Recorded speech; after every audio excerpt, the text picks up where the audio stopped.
Hello, thank you so much for purchasing Rise Up. As a special bonus, I'm giving you the audio version of my chapter 20, Phoenix Rising, Resilience and Rediscovery During Seasons of Grief by Dr. K. Bloom. I've had 3 major losses since 2016. In the second year of my first loss, I caught a glimpse of myself in the mirror and froze. Who was that woman? I didn't look like me, and I didn't feel like me. Where was the joyful, extroverted person who loved to dance? I love quickly and deeply. Loving makes life worth living. But I'd already gone through losing my soulmate, and the embers of grief were still smoldering. I had a second major loss a few years later when I was still rebuilding my life. How would I find the strength to rise from the ashes once again? As a therapist, I needed to take better care of myself. I chose an activity that brought me immense joy, riding horses. I find horses to be incredibly healing and magical. Growing up, I'd ridden often. Now I was a woman in her 50s, 5'10", curvy, and heartbroken. I find myself dreaming of horses and wanting to feel the pleasure again. I called the Horsemen's Association, who directed me to a saddle shop that gave me the names of 3 stables. From there, I connected with Amanda, a wonderful, down-to-earth barn owner. When she introduced me to Reggie, the beautiful 17.2 hand chestnut with white markings, it was love at first sight. We formed an instant connection, and I leased him for 6 months. Reggie was being rehabilitated from injuries. Over those months, Reggie improved, and slowly so did I. We helped each other to heal, Reggie and I. I asked to extend my lease or even buy him, but his owners weren't interested. They moved Reggie out of the area. Reggie leaving created another wave of grief in me. I'd still go out to the barn to visit, but the sadness of the loss made it hard to connect with another horse. Grief is a difficult but integral part of life that society doesn't talk about much. Mourners need a path for how to live with their losses. Perhaps reading a bit about my story will inspire those who are grieving to see how it's possible to live and love again. A prince among men. My grief story begins with a love story. Jim and I grew up together outside of Chicago and dated for several years. He was my first love and my prom date. After high school, we left for different universities. Long-distance relationships were much harder in the 80s before communication was at our fingertips. We wrote letters but never saw each other. We parted on good terms the following summer. Years later, we crossed paths again just before starting grad school. This time I was registered in Chicago and he was heading to Texas. Before leaving, he said, "Come with me." But I'd been accepted at a great school. What would I do in Texas? "Just come, we'll figure it out." I was far too practical to accept that answer. So he left for Texas, and I finished grad school. Fast forward to 2004. I was living in Florida and going through a divorce. On my birthday, guess who contacted me? Jim had been married, and he too was in the middle of a separation and divorce. We had been living parallel lives. That night we talked for hours, reestablishing our connection. I said, "I could have transferred to Illinois or followed you to Texas for grad school. You were always inviting me and I just didn't know how to do it. I'm not going to make that mistake again. One of us is moving. I love you. I've always loved you." He replied, "I love you too." And he agreed. As a software engineer, he worked remotely, very much ahead of his time. So he moved to Florida. We fell in love all over again. I was scared of marriage after the first time, but he kept pleading with me to marry him. After 3 years, I said yes, and we began our amazing life together. We took a lifetime worth of cruises and adventures all around the world. We worked hard and played hard. We laughed, and the years passed blissfully. One night in August of 2016, while watching the Olympics, we fell asleep with our feet tangled and massaging each other's feet. We planned to wake early and go for a walk. A few minutes before 6, I woke and said, "Jim, wake up," but he wasn't moving. "Come on, quit goofing around." When I touched him, he was cold. He'd had sudden heart failure. I was unable to revive him. I called 2 friends who immediately came over, and so began the next phase of my life without my beloved Jim. I was 48 years old. Rebuilding. Our friends and family came for the funeral. Everyone was supportive and stayed a while. My best friend came to live with me for a time. And then most people kind of drifted away just as quickly as they arrived. I had one friend who called me every Saturday for a year. That and a few other close friends and family made a difficult time more bearable. Meanwhile, a deep loneliness had settled into my soul. I looked for a grief group, but the one in my area met at a funeral home. I thought, that seems awful. I'm not doing that.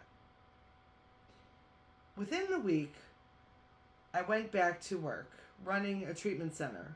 I'm fortunate to do work I love. People ask, "How are you here?" And I'd reply, "How am I not here?" I had a job to do and people to help. That part of me ran on automatic pilot.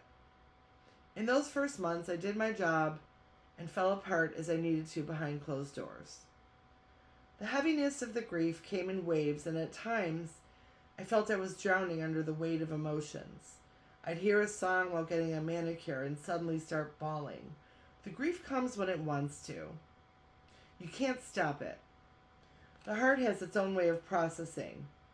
The volcano erupts without warning, but out of the ashes comes the process of healing. A devastating effect of grief was my inability to read or write for enjoyment. I started reading early, and 2 years old, I was already recognizing words and starting to read. Soon after, I was writing.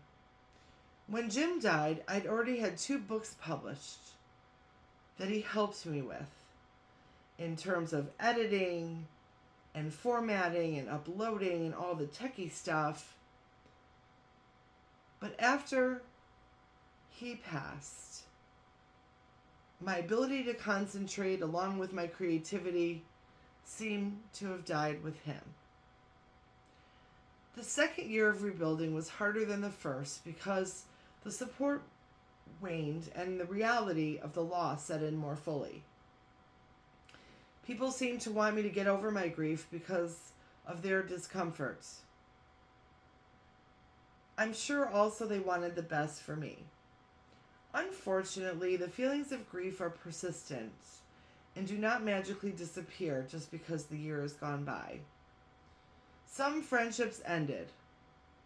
One person actually said I was too much drama now.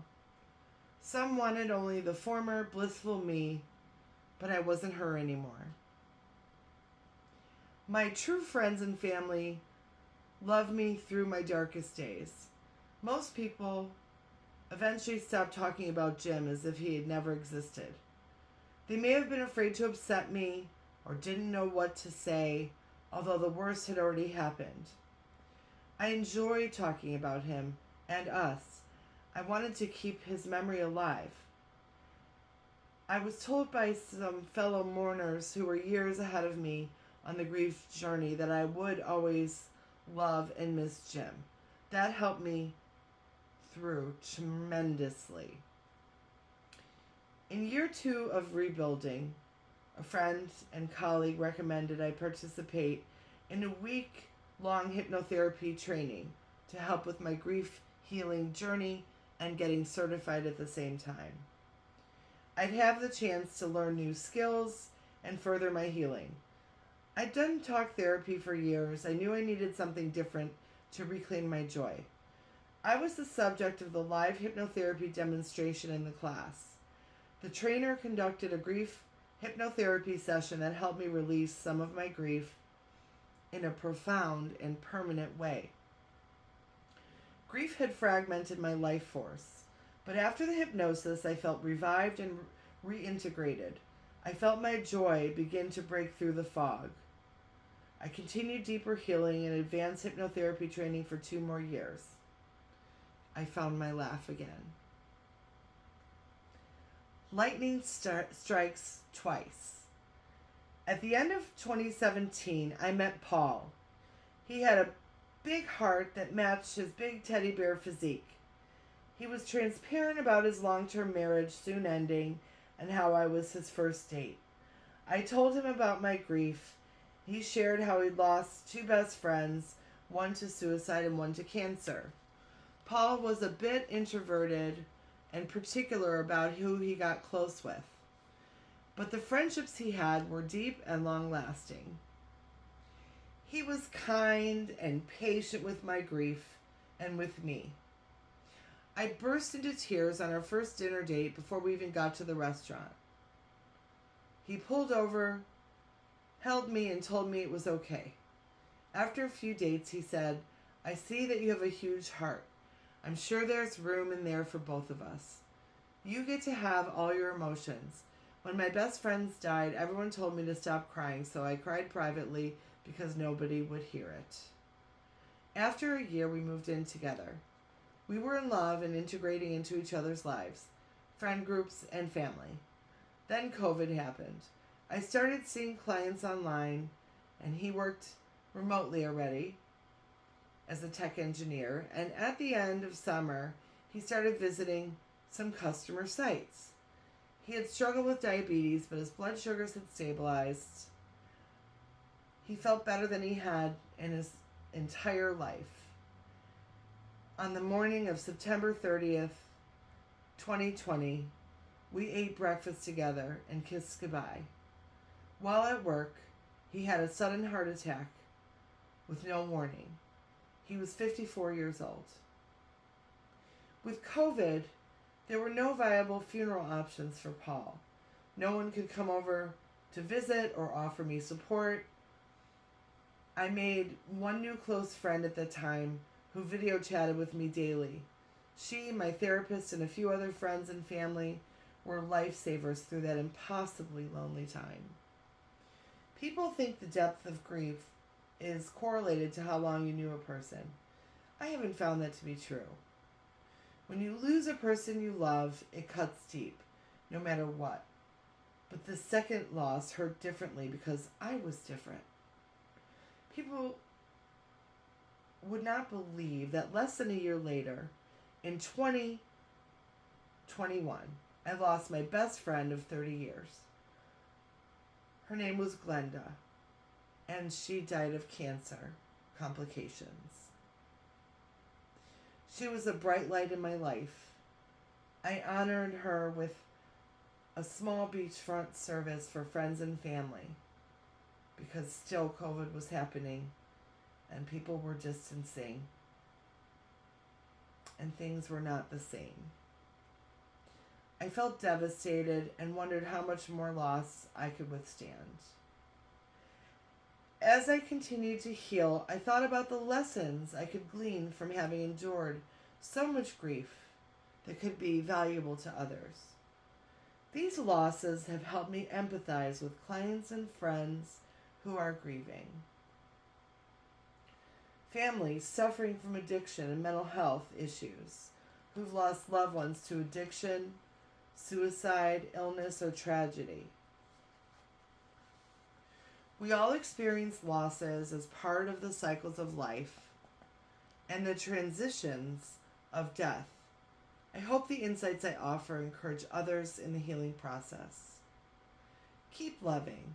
Some people have asked how I manage to get up each morning after so much tragedy. The answer is easy. I get up because of love. I still actively love every person I ever loved, including the guys and my best girlfriend who have died. In all three losses, the last thing we said to each other was, I love you. I live by that. I'm here for a purpose. My life has meaning. I had days I wanted to give up. Some mornings, all I could do was wake up and grab a stale donut on my way out the door because I had no food in the house. I couldn't motivate myself to grocery shop or clean or ask for help. For a year and a half, I wore my hair in what I call a widow bun because I couldn't handle blow drying my hair. Still, I did what I could, and I'm proud of that. There may be things that you aren't able to do while in the grips of grief, but you can do some things. Progress comes in realizing the difference and asking for help. Am I afraid to love again? No, but loving someone is different now. Love has evolved because I have a deeper awareness of the fleeting nature of life. I have an awesome boyfriend named Ron that I met over coffee and banana bread in 2021, and he's been loving and supportive. He accepts me, my emotions and my losses, as a package deal. I'm grateful. The friendships and collegial relationships I have now are fewer but much deeper than before, and I'm much happier for it. Last year, I started writing again. I wrote the Authenticity Playbook for people in recovery from mental health and substance use. It's a year-long workbook, and I wrote 1 page a week. I had to break down the writing process into bite-sized pieces. Later in the year, I was asked to contribute to the Keys to Authenticity, Unlocking the Code, with the very famous Jack Canfield, who became a bestseller. It feels so great to write again. Oh, and I'm reading again too. I joined in an executive women's club, making new connections and participating in their book club. I'm singing and dancing again too. How cool is that? If you're reading this or listening to this and you're grieving the loss of a loved one, permit me the privilege of sharing some advice. Love again. Learn to hold close as you learn to let go. Take trips, eat the cake and dance. Do whatever you can to comfort yourself and ease your suffering. Keep your heart open to the new you and keep loving no matter which losses you experience. Restored. A year after Reggie left, my friend Amanda called. Reggie's owners contacted me and to ask if I could take him. He's suffering in a stall. Reggie's owners had given him drugs and forced him to jump over fences against 3 vets' recommendations so they could sell him for a higher price. I said, let's do it. It's Reggie. Amanda went to pick him up that day. We didn't know if we'd be able to fix him or even if he would walk again, but we knew we had to try. I couldn't suffer him leaving again at the owner's whim, so Amanda helped me negotiate his purchase and rescue. The massive, regal, shiny-coated Big Red had been turned into a festering, limping, starving creature. As of this writing, I've had him 3 months, now almost a year. He's getting stronger with a special diet and exercise routine, magic shoes I call his Louboutins, and lots of love. He is sound as can be, shiny, and being ridden gently. Soon he will be healing others in our equine therapy program that Amanda and I started. Actually, it's up and running, so he's part of it. When you have love all around you and inside of you, you just keep moving forward at your own pace. Giving up was never an option for me.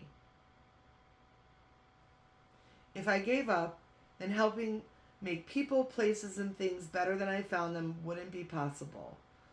Loving Reggie, aka Big Red, back to life, came with an unexpected gift of reciprocation. Love has a way of doing that, though, doesn't it? I hope you enjoyed Rise Up. I hope you're enjoying Phoenix Rising. Feel free to get more copies of Rise Up at healingcouch.com, or come in for some therapy, some healing work, some hypnotherapy or equine therapy with me and Amanda and Big Red out in Parkland, Florida. Make it a great day. This is your Dr. K.